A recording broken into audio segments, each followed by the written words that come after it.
मैं ड्यूटी पे था, मेरी छुट्टियां बाकी थी, जो उन छुट्टियों को लेने की मैंने कोशिश करी, फिर उन्होंने नहीं दी तो फिर हमने अपना नौकरी छोड़ के और यहाँ आ गए।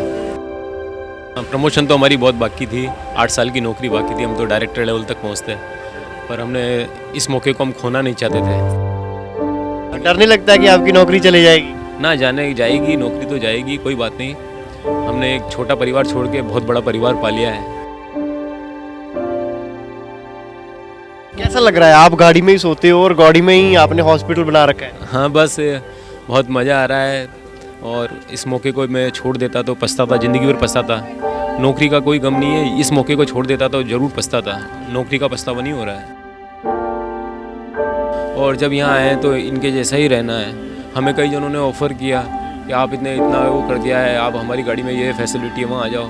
तो मैंने कहा मैं तो फैसिलिटी छोड़ के आया हूँ, फैसिलिटी लेने थोड़ी आया हूँ।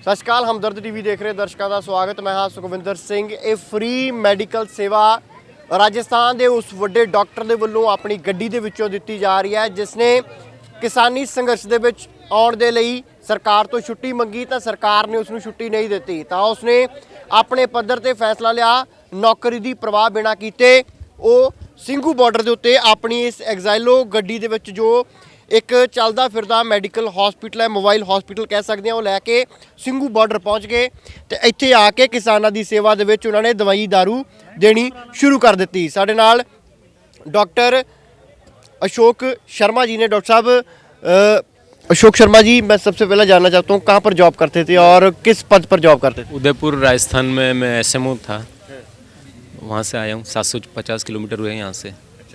हाँ, किसानों के लिए ही आए हो? हाँ, किसान आंदोलन में जो बीमार हो रहे हैं सर्दी से, या उनकी सेवा करने के हिसाब से आए। तो जॉब कर रहे थे, अभी भी वहाँ पर ऑन ड्यूटी थे आप? मैं ड्यूटी पे था, मेरी छुट्टियां बाकी थी, जो उन छुट्टियों को लेने की मैंने कोशिश करी, फिर उन्होंने नहीं दी तो फिर हमने अपना नौकरी छोड़ के और यहाँ आ गए। तो नौकरी वहाँ पर छोड़ ही थी फिर? इतना आपको मुझे पता चला कि आपकी प्रमोशन वगैरह भी होने वाली थी। प्रमोशन तो हमारी बहुत बाकी थी, 8 साल की नौकरी बाकी थी, हम तो डायरेक्टर लेवल तक पहुँचते, पर हमने इस मौके को हम खोना नहीं चाहते थे, तो इसलिए हम तो आ गए नौकरी से। VRS का एप्लीकेशन दे के आ गए, क्योंकि CL मिल नहीं रही थी, आ गए। फिर इन्होंने बाद में जब केंद्र सरकार का प्रेशर पड़ा, राहुल गांधी का प्रेशर पड़ा, तो छुट्टियों को मंजूर कर दिया 15 तारीख तक। लेकिन आज 16 तारीख है, हम तो आज भी यहीं हैं। अब आगे क्या होता है देखेंगे। डर नहीं लगता कि आपकी नौकरी चली जाएगी? ना जाने जाएगी, नौकरी तो जाएगी, कोई बात नहीं। हमने एक छोटा परिवार छोड़ के बहुत बड़ा परिवार पा लिया है, इसलिए अब इस चीज़ के डर नहीं है। कैसा लग रहा है? आप गाड़ी में ही सोते हो और गाड़ी में ही आपने हॉस्पिटल बना रखा है। हाँ, बस बहुत मज़ा आ रहा है, और इस मौके को मैं छोड़ देता तो पछताता, ज़िंदगी भर पछताता। नौकरी का कोई गम नहीं है, इस मौके को छोड़ देता तो ज़रूर पछताता। नौकरी का पछतावा नहीं हो रहा है। कितनी सैलरी ले रहे थे आप उधर? 1.5-2 लाख रुपए मिल रही होगी सैलरी तो। हाँ। तो आपको मन में आया नहीं भी मैं 1.5-2 लाख की नौकरी छोड़कर किसानों के लिए जा रहा हूँ, जहाँ पर दवाई भी फ्री देनी है? ना ना, हम तो इससे ज़्यादा सोच के आए थे। हम तो ये सोच के आए थे कि हरियाणा बॉर्डर पे शायद हम गिरफ्तार हो जाएंगे। उसकी भी तैयारी करके आए थे। हमने तो राजस्थान बॉर्डर में ही खाना खा लिया था, इसलिए ये तो चिंता ही नहीं है कि नौकरी, पैसे की क्या चिंता, जब जान की चिंता नहीं है तो पैसे की क्या चिंता है। परिवार में कौन कौन है आप? सब है, पत्नी है, 3 बेटियाँ हैं छोटी। तो उन्होंने नहीं रोका आप अभी नौकरी छोड़कर जा रहे हो? हमने पैसा भी आना था, प्रमोशन भी होनी थी। ना, ऐसे फैसले परिवार से पूछ के नहीं लिए जाते हैं। परिवार से सलाह मशवरा करके या किसी और से भी सलाह मशवरा करके ऐसे फैसले नहीं लिए जाते हैं। ऐसे फैसले यदि सलाह मशवरा करेंगे तो कमज़ोर हो जाते हैं। एक बार आ गया तो उसको कर दो। कई बार मैं ऐसे मौके चूक चुका हूँ सलाहों के चक्कर में, और कई साल तक पछता रहा हूँ। लेकिन इस मौके को मैं चूकना नहीं चाह रहा था, इसलिए मैंने अपनी मन मर्जी का किया। जो अंदर से आवाज़ आई उसको कर दिया बस। बाद में ये हम कोई फेमस होने या उस करने नहीं आए थे। हम तो सोशल मीडिया पे भी नहीं है, किसी पे नहीं है, ना हमारे पास ट्विटर है, ना हम कोई फेसबुक पे हैं, हमारा कोई अकाउंट नहीं, ईमेल आईडी भी नहीं है हमारे पास। तो ये तो सब आप लोगों की मेहरबानी है। बाकी हम तो आके चुपचाप इस सड़क पे बैठ गए थे।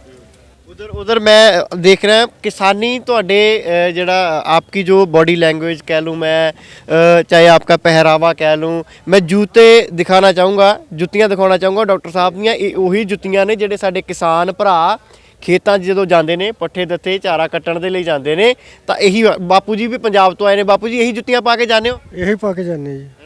ਕੋਈ ਇਹ ਡਾਕਟਰ ਐਸਐਮਓ ਡਾਕਟਰ ਉਹ ਹੁੰਦਾ ਹੈ ਜਿਹਦੇ ਕੋਲ ਪੂਰਾ ਇੱਕ ਹਸਪੀਟਲ ਤੇ ਪੂਰੇ ਕਈ ਪਿੰਡਾਂ ਦੇ ਪਿੰਡ ਉਹਦੇ ਅੰਡਰ ਚੱਲਦੇ ਨੇ ਸਿਹਤ ਸਹੂਲਤਾਂ। ਨਹੀਂ, ਇਹ ਤਾਂ ਬਿਲਕੁਲ ਐਸੇ ਲੱਗਦਾ ਜਿਵੇਂ ਖੇਤੀ ਵਾਲਾ ਖੇਤੀ ਕਰਦਾ ਹੁੰਦਾ।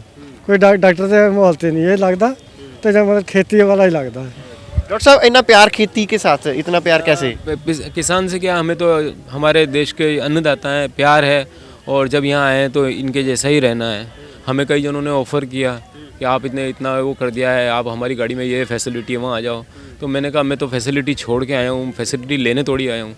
तो जैसे ये लोग रह रहे हैं वैसे ही मैं रह रहा हूँ, वैसे ही मैं बैठ के खा रहा हूँ। हम आग तापते हैं, इनके साथ बैठते हैं, वैसे ही टॉयलेट कहाँ जाना है वो व्यवस्था करते हैं, कहाँ नहाना है वो व्यवस्था करते हैं। तो इसमें यहाँ आए हैं तो इनके जैसे ही रहना है। यहाँ कोई वो लग्जरी इंजॉय करने नहीं आए हैं, ये तो एक तपस्या है, इसमें सबके साथ शामिल होना है। ये कैसे सहन कर रहे हैं, हमसे ज़्यादा तो ये सहन कर रहे हैं। केंद्र के रवैये को कैसे देख रहे हो? लगातार तारीख पे तारीख चल रही है, किसानों के साथ मीटिंग्स भी हो रही हैं, मगर किसी भी फैसले पर नहीं पहुंच रही। जे बोल रहे हैं कि संशोधन कर देंगे, मगर जो किसान है वो इसी बात पर डटे हुए हैं कि हमने संशोधन करवाना नहीं, हमें कानून ही नहीं चाहिए। देखिए जो जिस तरह का ये आंदोलन चल रहा है, शांतिपूर्ण अहिंसक गांधीवादी तरीके से, ऐसे आंदोलन में थोड़ी देर लगती है लेकिन सफलता ज़रूर मिलती है। और इस आंदोलन ने सबसे बड़ी सफलता तो प्राप्त कर ली है। इसने एक नया हिंदुस्तान बना दिया है। जो जाति पाति का भेद था, धर्म का भेद था, वो सब इस आंदोलन ने मिटा दिया है। मैं बैठा हूँ सिंघू बॉर्डर पे। जो बात थी सरदारों का आंदोलन, सिखों का आंदोलन है, पंजाब का आंदोलन है, हरियाणा का आंदोलन है, आतंकवादी फंडिंग है, सब बातें गलत साबित हो गई है। मैं इस गाड़ी में रह रहा हूँ, मेरे पास कोई आतंकवादी नहीं आया, मुझे किसी ने धमकी नहीं दी, मुझे चाइना ने फंडिंग नहीं की, मुझे पाकिस्तान ने फंडिंग नहीं की। एक छोटा छोटा आदमी आता है, 100 रुपये की 200 रुपये की दवाई की थैली भर के चुपचाप रख के चला जाता है कि डॉक्टर साहब आपके काम आएगी किसी को मारने के। तो यहाँ आ रहा हूँ तो पूरे इंडिया को मैसेज गया है, पूरे भारत को मैसेज गया है और एक हिंदुस्तान बना है यहाँ पे। तो आपके स्टाफ वालों का मैसेज ही नहीं आया? पीछे फ़ोन कॉल आ रही है? पूरे भारत से क्या पूरे विश्व से फ़ोन आ रही है। ऑस्ट्रेलिया से लेके, कनाडा से लेके, कैलिफोर्निया से लेके, सब पूरे लंदन से, सबसे फ़ोन आ रही है, पूरे विश्व से फ़ोन आ रही है। तो लगता है अभी किसान सफल होंगे जल्दी? मैं कह रहा हूँ ना, ऐसे आंदोलनों में देर लगती है लेकिन सफलता ज़रूर मिलती है। बस अपनी तसल्ली रखना है, अपने हौसले को नहीं खोना है। किसी राजनीतिक दल को या किसी भी आंदोलन वाले नेता को इसमें शामिल नहीं करना है। ये युवाओं का आंदोलन है, इसको इसी तरह से चलने दिया जाए। किसी भी नेता को या किसी भी पॉलिटिकल पार्टी को या ऐसा आदमी जो पहले कोई आंदोलन करके आया हो, उसको मंच नहीं देना है। जिस तरह से प्योर किसानों का आंदोलन चल रहा है, इसको इसी तरह से चलने देना है।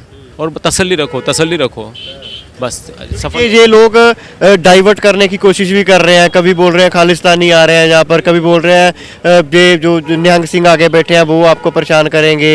उनको एक गलत रंगत दी जा रही है इस आंदोलन। ना मैं एक छोटा सा तिनका हूँ ना, मैंने आके इसको गलत साबित कर दिया ना। यहाँ मैं बैठा हूँ ना सड़क पे, कौन खालिस्तानी आ रहे हैं, कौन पाकिस्तानी आ रहे हैं, कौन निहंग सिंह किसको परेशान कर रहे हैं। अरे यहाँ पे एक छोटे से छोटा आदमी और करोड़पति आदमी एक ही लेवल पे बैठा हुआ है। यहाँ पे हर जाति का, हर धर्म का भेदभाव मिट चुका है। हिंदुस्तान बन चुका है। मैं कह रहा हूँ ना आपसे बार बार, एक नया हिंदुस्तान जो चाहिए था वो तो बन चुका है। 80% इस आंदोलन ने अपनी सफलता तो प्राप्त कर ली है। अब लक्ष्य प्राप्त करेगा, तसल्ली रखो, लक्ष्य प्राप्त करेगा, उनको भी समझ में आएगा। आप इस मीडिया पे मत जाइए, उस पर मत जाइए। हर की जेब में, हर जने की जेब में मीडिया है इस समय, वो बहुत पावरफुल है। मेरे जैसा आदमी जिसकी कोई वैल्यू नहीं है, उसने मुझे कहाँ से कहाँ पॉपुलर कर दिया, पहुँचा दिया, जो मैं होना नहीं चाहता था। तो पावर अभी सबकी जेब में है। इस मीडिया को टीवी देखने घर में कोई नहीं जा रहा है, सबकी जेब में पावर है। और इस आंदोलन ने सोशल मीडिया को बहुत अच्छी तरह से कवर कर रखा है। और इसको यहाँ के मैं बधाई देना चाहूँगा पंजाब के युवाओं को, जो सोशल मीडिया को एक पैरेलल मीडिया खड़ा कर दिया है। ये इस आंदोलन की सफलता का केंद्र बिंदु बनेगा। गलबात करने के लिए बहुत बहुत धन्यवाद। तो ये सन डॉक्टर एसएमओ ने अशोक शर्मा जी, जो राजस्थान तो कई 100 किलोमीटर का सफ़र तय करके सिर्फ आए ने ਤਾਂ ਕਿਸਾਨਾਂ ਦੇ ਇਸ ਅੰਦੋਲਨ ਦਾ ਹਿੱਸਾ ਬਣਨ ਦੇ ਲਈ, ਇਸ ਇਤਿਹਾਸ ਦੇ ਗਵਾਹ ਬਣਨ ਦੇ ਲਈ, ਕਿਸਾਨਾਂ ਦੀ ਸੇਵਾ ਦੇ ਲਈ 1.5 ਲੱਖ ਰੁਪਏ ਦੀ ਨੌਕਰੀ ਕਰਦੇ ਸੀ। ਕਹਿੰਦੇ 8 ਸਾਲ ਨੌਕਰੀ ਪਈ ਸੀ ਔਰ ਇਹ 1.5 ਤੋਂ ਮੈਨੂੰ ਲੱਗਦਾ 2-2.5 ਲੱਖ ਤੱਕ ਨੌਕਰੀ ਤਨਖਾਹ ਜਾਣੀ ਸੀ, ਪਰ ਪਰਵਾਹ ਨਹੀਂ ਕੀਤੀ।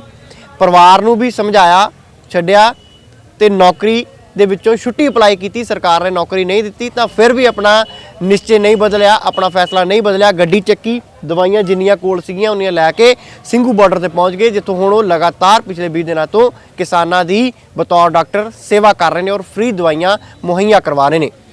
ਕੈਮਰਾਮੈਨ ਵਰਿੰਦਰ ਮਹਿਰਾ ਦੇ ਨਾਲ ਸੁਖਵਿੰਦਰ ਸਿੰਘ, ਹਮਦਰਦ ਟੀਵੀ, ਕੁੰਡਲੀ ਬਾਰਡਰ।